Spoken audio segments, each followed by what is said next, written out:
Kuno national park में जन्मी पहली मादा शावक का आज जन्मदिन है, जिसका कूनो प्रबंधन द्वारा धूमधाम से जन्मदिन मनाया जाएगा। बता दें कि मादा चीता 29 मार्च 2024 को 1 साल की हो रही है। इसकी देखभाल करने वाले फील्ड स्टाफ इसे प्यार से मुखी कहते हैं। मुखी उम्मीद और मजबूत संकल्प का प्रतीक बन गया है। मादा चीता ज्वाला से जन्मी मुखी के 3 और भाई बहन थे, लेकिन जन्म के 2 महीने के भीतर उसने अपने भाई बहनों को खो दिया।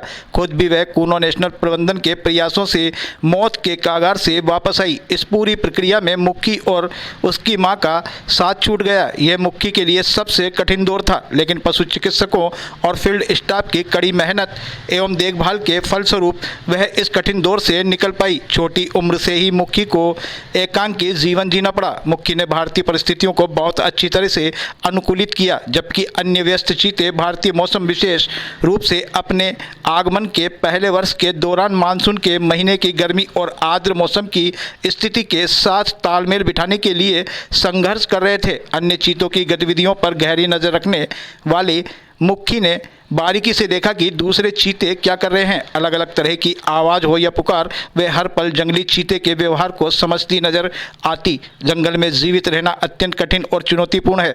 प्रत्येक जंगली जानवर को जीवित रहने के लिए 2 आवश्यक कौशल सीखने की ज़रूरत है: खुद की रक्षा करना और अपने भोजन के लिए शिकार करना। चीता जैसे मध्यम स्तर के शिकारी जानवर के लिए खुद को बड़े शिकारी से बचाना और भोजन के लिए शिकार करना, दोनों के लिए विशेष कौशल की आवश्यकता होती है, जो एक शावक अपनी मां से सीखता है। मुखी को दुर्भाग्य से इन कौशलों को सिखाने में अपनी मां का सहयोग नहीं मिला, जबकि शिकारी के लिए विशेष कौशल सीखने की आवश्यकता होती है। मुखी को अपनी मां का साथ नहीं मिला, लेकिन मुखी आसपास के बोमा में अन्य चीतों के द्वारा किए जा रहे शिकार के बारे में हमेशा जागरूक रहती है। वह हमेशा पास के बोमा में चीता द्वारा शिकार किए जाने को महसूस करते हुए काफ़ी सक्रिय हो जाती है, जैसे कि कार्यवाही में शामिल होने के लिए तैयार हो। मुखी को इस कौशल को सीखने और उसमें महारत हासिल करने का अवसर मिलेगा। हालांकि वह वर्तमान में शिकार नहीं कर रही है, फिर भी वह शिकार में अत्यधिक रुचि दिखाती है। वह छुपकर पीछा करना, आक्रमण करना और पकड़ना सब कुछ अकेले सीख रही है। 29 मार्च 2023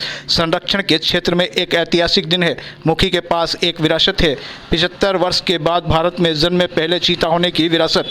उसे ये पता नहीं हो, लेकिन वह जीवन भर इस विरासत को लेकर चलेगी। भारतीय धरती पर जन्मी पहली भारतीय चीता होने के कारण उसकी हर भारतीय के दिल में एक विशेष स्थान है, और उन लोगों के दिलों में तो और भी अधिक जो पिछले 1 साल से उसके करीब हैं।